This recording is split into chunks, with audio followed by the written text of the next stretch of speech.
Alors, j'ai le plaisir d'introduire M. Mohamed Reda Kamoun de Tunisie, qui va nous parler de la réduction de risques face à l'environnement politique et juridique au Maghreb et donc de parler surtout de ces défis-là. Merci. À vous la parole. Ça passe comment? Ça passe comment?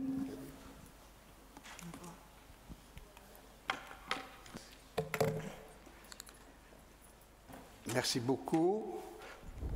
Bonjour. Moi, j'aimerais d'abord remercier les organisateurs de m'avoir invité pour être là et profiter de cette session que je trouve intéressante. La précédente communication nous parlait de la diversité des choses au Maghreb. C'est vrai qu'en regardant avec précision, on voit de la diversité, mais tout ça sur un socle commun qui est culturel, social, économique et même politique. Voilà, je vais essayer de parler des défis essentiellement politiques et juridiques, mais socio-culturels également, quand on essaye de faire de la réduction de risque au Maghreb. Mais avant de parler de ça, j'aimerais dire deux mots de la réduction de risque et deux mots du Maghreb. Alors je vais... Voilà. D'abord, pour réhabiliter un peu la notion de prise de risque. La prise de risque est quelque chose de nécessaire et d'indispensable pour la survie. Si on ne prend pas de risque, on ne vit plus. Et c'est pour cette raison, bien entendu, c'est la prise de risque qui fait le changement, qui fait l'adaptation et qui fait la vie, et qui comporte des risques, bien entendu, et c'est pour cette raison que, sagement, on doit l'accompagner d'une stratégie de réduction de risques pour réduire justement les risques et faire en sorte que ça soit bénéfique. Donc la réduction, je ne m'étends pas sur ça, ce qui a été dit, cette réduction de risque qui est instinctive et qui, chez tout le monde, et qui ne concerne pas l'humain seulement, qui concerne tous les vivants. Et la notion de réduction de risque a été consacrée depuis les années 90 pour l'usage de drogue et la réduction de risques infectieux essentiellement. Alors, deux axes d'action ou d'intervention.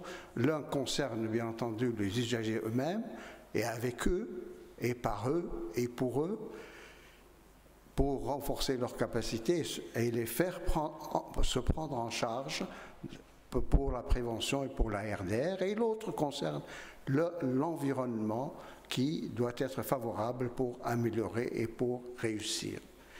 Alors, pour le Maghreb, c'est un espoir, un rêve des citoyens de cette région, dont la réalisation s'avère difficile en raison de peut-être de la diversité politique, mais peut-être d'autres choses également. Quand on voit la situation politique actuelle, on voit que toute la région est en train de changer. En Libye, il y a une guerre civile pratiquement. En Algérie, il y a une ferme résistance pacifique, remarquable d'ailleurs. Au Maroc, il y a une ouverture intelligente qui essaye de suivre les changements pour ne pas avoir de problème, ce qui est intelligent.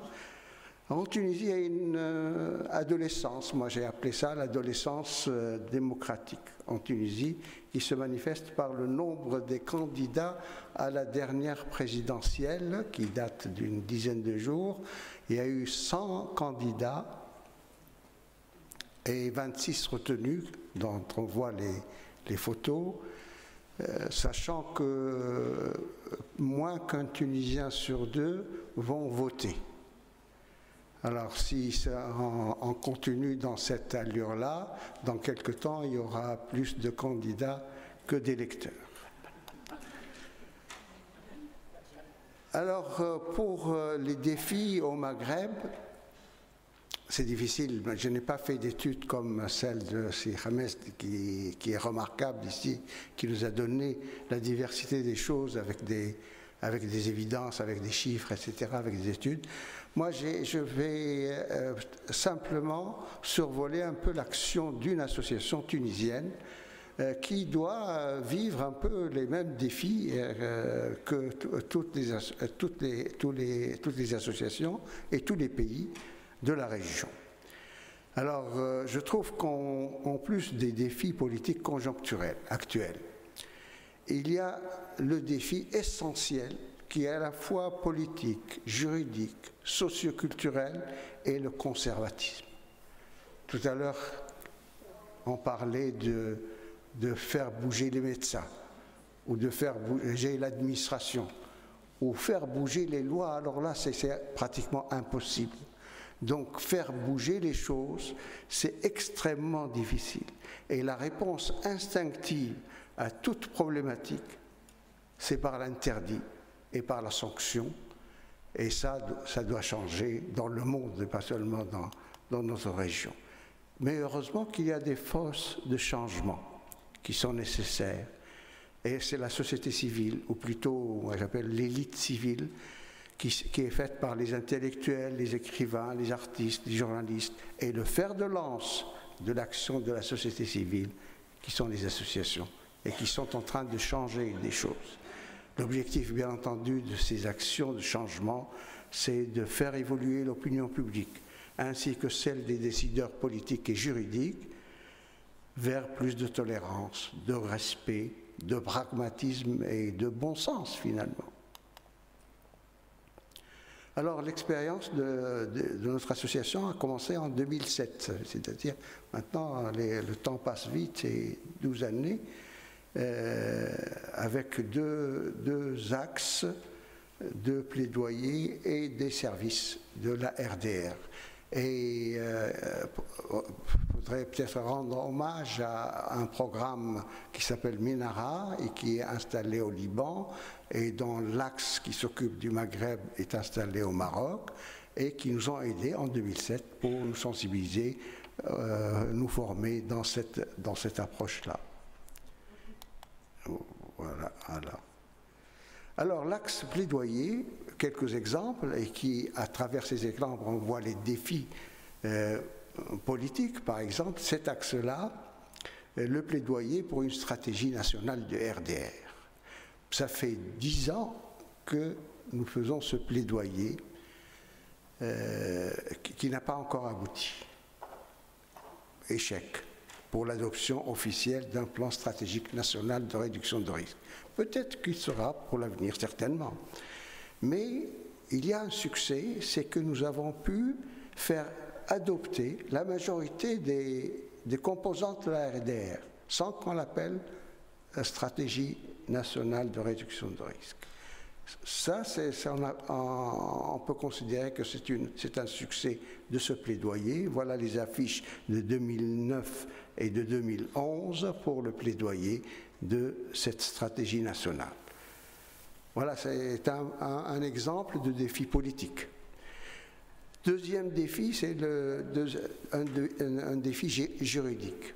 Alors en Tunisie, les UDI sont punis, sont des délinquants. Personne ne les considère comme des victimes et comme des malades. Et c'est peut-être la seule maladie, à mon avis, qui est traitée par les policiers et la prison. Donc ça, c'est un grand problème. Et dans ce plaidoyer, nous n'étions pas seuls. Le ministère de la Justice et le ministère de l'Intérieur étaient avec nous parce qu'ils sont submergés par les problèmes de consommation de drogue, pas des injections de façon générale, mais de drogue en général, chez les jeunes. Alors la loi prévoit que tout consommateur, et même je crois que celui qui est à côté du consommateur vont en prison pour au moins une année et le juge n'a pas le droit de baisser au-dessous d'une année. C'est pour cette raison que tous les juges donnent une année, parce que c'est le minimum. Alors, il y a eu un grand plaidoyer et nous sommes, notre association, Fer de Lance, toujours des changements, pas notre association seulement, la société civile de façon générale. Nous sommes allés devant l'Assemblée nationale, la commission législative, et nous avons fait le plaidoyer et nous avons raconté ce que nous faisons d'illégal. Nous n'avons pas parlé d'illégal, on a parlé de ce que nous faisons. Je leur ai posé la question, qu'est-ce que vous en pensez? Ils m'ont dit, mais c'est très bien. J'ai dit, le problème c'est que tout ce que nous faisons est illégal. Alors vous êtes la commission législative, aidez-nous à rendre tout ça légal. Donc il y a eu un succès partiel grâce au plaidoyer de beaucoup de gens et il y a une atténuation pour dire que celui qui est pour la première fois peut-être, etc., on va essayer de voir s'il recommence, etc., des choses comme ça, mais déjà il y a un mouvement pour peut-être qu'un jour on décriminalise totalement le consommateur. Alors, il y a eu un plaidoyer à la fois national mais également régional qui a abouti. Et là, c'était un succès en faveur du traitement de l'hépatite C et de rendre nos pays accessibles au générique. Et donc depuis, c'est un succès réellement. On fabrique et le traitement est gratuit. Bien entendu, le problème n'est pas terminé parce que d'abord on couvre qu'une toute petite partie des personnes qui en ont besoin et deuxièmement, même si le traitement est gratuit, ce qui est avec le traitement n'est pas gratuit, c'est-à-dire les analyses qui coûtent cher et qui font que finalement la personne n'a pas accès au traitement parce qu'elle n'a pas accès aux analyses. Alors, pour les services, alors le premier axe, on a dit le plaidoyer juridique, le plaidoyer politique, etc. Le deuxième axe, ce sont les services. Et les services sont les services dirigés pour le consommateur de drogue et les services pour les acteurs intervenant sur l'environnement. Alors, pour les usagers de drogue, nous avons eu l'opportunité d'ouvrir 5 centres qu'on a appelé CAP, Centre d'accueil pour la prévention, dont la mission est de recueillir les usagers de drogue et d'essayer de les aider de façon générale, par différents services. Et ces centres en bleu sont des centres décentralisés, comme vous voyez. Au départ, on avait 4, et puis on a remarqué que les femmes n'y vont pas, et même si elles sont un peu moins nombreuses que les hommes, et nous avons dû ouvrir un centre pour les femmes, qui est devenu un centre pour les femmes et les enfants à Tunis, et qui marche bien. Ces 5 centres se sont associés à 2 centres plus anciens que nous avons ouverts il y a quelque temps, qui sont des centres communautaires où les populations clés, et en particulier les HSH, se retrouvaient et dans lesquels nous avons mis en œuvre, bien entendu, l'approche de réduction de risque. Alors voilà la quantité de services qu'on peut imaginer. Bien entendu, il y a les services RDR réellement, et il y a des services généraux jusqu'au AGR, réinsertion scolaire, la prise en charge des MST, l'orientation, etc. Voilà pour donner une idée du quantitatif de ces services. Par exemple, je ne sais pas, ce qui est remarquable, c'est le besoin de l'orientation psychiatrique, par exemple. On trouve que parmi les services les plus demandés, c'est l'orientation psychiatrique. Les AGR, 42 cas, dont 6 femmes, sont intéressants, etc. Voilà le quantitatif, et voilà le quantitatif des kits d'injection et des kits RDR qui sont distribués. Par exemple, en matière de seringues, 172 442 en 2 ans, ce qui est remarquable, mais qui n'est pas énorme. Alors, tous ces centres suivent à peu près 1 millier de consommateurs en Tunisie, mais bien entendu, il reste énormément.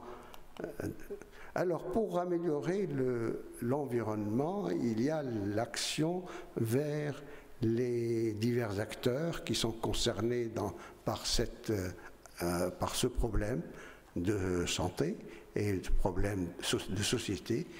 Alors ces acteurs sont les psychiatres, les pharmaciens et autres professionnels de santé. Nous avons formé dans chacun de ces groupes et nous avons sensibilisé, nous sommes rapprochés de ces professionnels pour les mobiliser avec nous dans l'approche de réduction de risque. Nous 2 minutes, s'il vous plaît. Pardon. C'est le temps ? Ouais, je termine dans une minute. Alors, nous sommes conscients qu'il y a un grand problème pour pérenniser cette action, mobiliser d'autres acteurs et surtout le pouvoir public pour couvrir le reste du pays, poursuivre le plaidoyer pour la substitution, parce que ce qui manque chez nous, c'est la substitution, poursuivre le plaidoyer de décriminalisation, etc. Et je termine par cette citation. Je sais que tout ce que je fais n'est qu'une goutte dans l'océan, mais si je ne le faisais pas, il manquera cette goutte à l'océan. Je trouve que cette citation est parfaite. Et merci. Merci. Restez avec nous. Une, 2 questions. Merci beaucoup pour ce plaidoyer tout à fait essentiel. Et bravo pour cette démarche avec des résultats qui sont quand même formidables. 172 000 kits d'injection distribués, c'est un résultat qui mérite d'être souligné, et qui témoigne de l'importance de l'engagement dans le contexte que vous avez rappelé. Voilà. Est-ce qu'il y aurait une question, un commentaire dans la salle sur ce travail fait en Tunisie, tout à fait remarquable par l'association? Oui, une question là-haut, s'il vous plaît, le micro.